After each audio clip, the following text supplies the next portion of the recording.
Konnichiwa, Jean-Marieです。生産者が語るワインの過去と未来とは、フランス・ロワール地方の大御所アンリ・ブルジョワのジャンマリーさんに来ていただきました。なんと御年80歳、ワインを作って66年、世界大戦の頃に生まれて激動の時代を生きてこられたからこそ見えてくるものを語ってもらいます。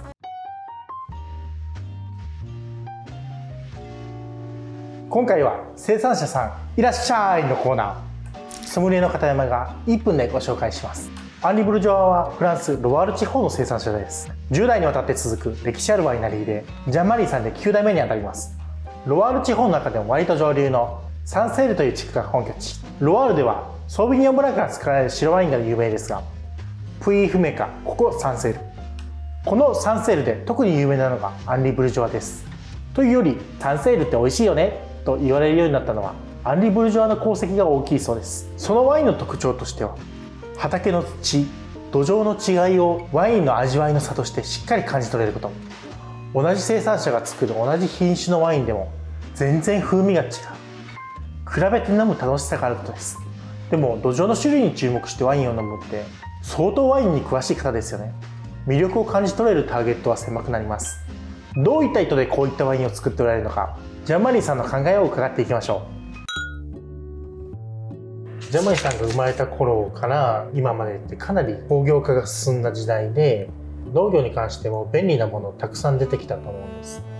農業機械とか農薬とかで、最近になると逆にワインってその昔ながらの作りをしようっていう生産者が増えてきていると思うんですが、その辺に関してはどういうふうに考えられておられますか？ Je vais parler de quand je suis arrivé en 1956 jusqu'à maintenant, en étant assez court.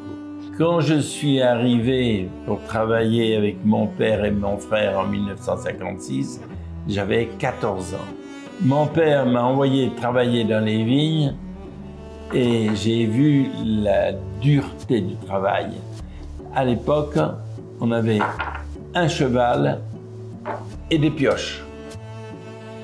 Dans les grands coteaux, comme le Mondanet, on faisait tout à la pioche ou à la bêche. Les vignes, moins en coteaux, on les travaillait avec une charrue et un cheval. Ça, j'ai fait. Pour labourer, biner l'herbe et tout. Puis, dans les années entre 60 et 70 à peu près, il est arrivé les désherbants et les produits de traitement de synthèse. C'était les conseillers, les ingénieurs agricoles qui nous disaient « il faut faire la vigne comme ça ». On n'avait aucune technique, aucune connaissance. Il n'y avait pas d'école à l'époque de formation. Il faut faire comme ça, on les écoutait. On mettait du désherbant dans la vigne. On trouvait ça merveilleux. La première année, on dit « c'est incroyable, beaucoup moins de travail ». Et puis la vigne se porte que mieux. Et puis, les produits qu'on nous faisait mettre pour le milieu, c'était des produits de synthèse du pétrole d'ailleurs. Et c'est pareil, la vigne se portait mieux, la vigne était plus épanouie. On a dit, c'est incroyable. Ça, on a fait ça avec mon frère pendant plusieurs années, pendant peut-être 10 ans. Mais au fur et à mesure, on a eu un gros doute. On a dit, ça doit pas être... On ne savait pas, mais on pensait que ça ne serait pas bon pour la nature. Alors, on nous disait aussi, on nous disait, il faut mettre des engrais chimiques. Alors, on mettait des engrais chimiques, la vigne était épanouie. On avait avant de la vigne un peu rabougrie, la vigne poussait. On était heureux, mais c'était pas bon. On s'apercevait, au fur et à mesure, on s'est aperçu que les vins perdaient de l'authenticité, perdaient le terroir. C'était du vin commun. Au fur et à mesure, on s'est aperçu de ça. Et donc, on ne peut pas dire, on arrête tout de suite. C'est pas possible. La vigne, elle a un cycle, elle s'habitue. Donc, on a désintoxiqué la vigne en retirant ces produits-là tout doucement. Et bien avant qu'on parle du bio, on travaillait sans produits, on était bio sans le savoir. Dieu nous a créé une très belle nature. Il nous a donné la possibilité d'avoir des plants de vigne qui ont poussé et qui ont fait des bons vins. Nos ancêtres nous ont donné cette belle nature, nous l'ont transmise. Il serait criminel que nous ne faisions pas le nécessaire pour transmettre cette belle nature à nos enfants, nos petits-enfants, toute la descendance. Je suis fier d'être à Sancerre, fier d'avoir un terroir exceptionnel, fier de pouvoir présenter mes vins, qui est un travail de toute la famille. Je présente ma famille en même temps que mes vins à tous nos clients, tous ceux qui aiment le vin. 66年でそれだけワイン作りが変わったので、じゃあ今から66年後ってどうなってるでしょうって。特に今って地球温暖化が各地で影響が大きいので、その辺も含めてどういう未来はどうなってるんでしょうか。 Alors, ce que je vois, c'est que quand j'ai commencé à travailler en vendanger, souvent on commençait les vendanges au 8-10 octobre. Et maintenant, on les commence plutôt début septembre, vers le 1er, 5, 8 septembre.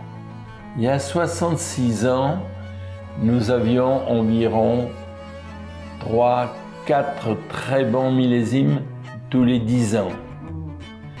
Nous avions 2 ou 3 millésimes moyens et parfois il y avait des millésimes un peu désagréables. Maintenant, nous avons plutôt, on va dire, 7 à 8 millésimes très bons et puis des millésimes un petit peu en dessous mais qui sont encore très bons. Si pour l'instant la vigne s'est très bien adaptée avec le changement climatique qui a été bénéfique pour les sauvignons et les pinots noirs, mais il faudrait pouvoir le stopper maintenant. Malheureusement, je pense que les humains ne sont pas sages et ils ne sont pas prêts à faire des sacrifices pour stopper cette hémorragie de changement climatique qui dérègle tout, qui donne des orages, qui saccage, qui est néfaste.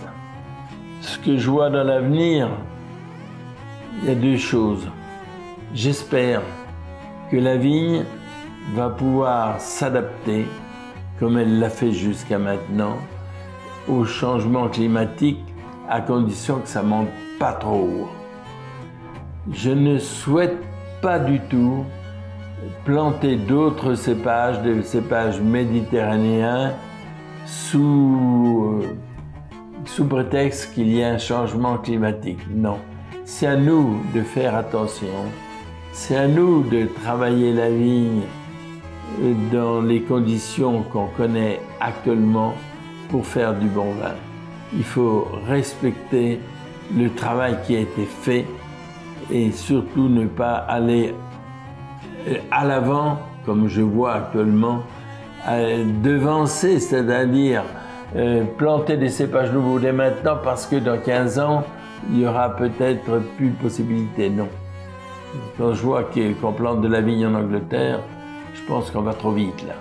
Dans une vigne, avec la chaleur, vous avez des pieds qui résistent mieux à la chaleur que d'autres. Alors, il faut sélectionner ces pieds-là et après faire d'autres pieds avec ces pieds-là. Et on pourra continuer à faire des bons vins, à faire du sauvignon dans nos terroirs si on sélectionne les pieds qui résistent à la chaleur. Leur racine va beaucoup plus profond. Et plus les racines vont profond, meilleur le vin est. Il y a davantage de minéralité. ちょっと話は変わって、ジャマニさんはもう70回目の来日と聞いてますが、Oui, 日本どこが好きとか、日本の食べ物のこういうのが好きとかっていうのはありますか？ Il y a plusieurs choses que j'aime. J'aime la nourriture japonaise, oui, beaucoup. J'aime la finesse, le travail, la précision de la nourriture japonaise. J'aime qu'au Japon, on mange tout. Hier, j'ai mangé du poisson. Les écailles étaient cuites avec le poisson. En France, on ne mange pas les écailles. On mange de la méduse. En France, on ne mange pas de la méduse. J'ai été une fois dans un restaurant, on mangeait de, comment ça s'appelle, le poisson, le fugu. Le fugu, on m'avait fait, c'était à Tokyo, c'était un repas uniquement fugu. On mangeait même la tête. Les os de la tête étaient cuits de telle façon que croquants. Je trouve ça absolument merveilleux. Je trouve qu'il y a une diversité, une précision de la cuisson, une qualité. Et cette fameuse cuisine japonaise, c'est la plus belle des cuisines pour le Sauvignon et le Pinot Noir. Elle est magnifique avec le Sauvignon et le Pinot Noir. Ce que j'aime, c'est le respect des gens, la gentillesse. Ils respectent beaucoup.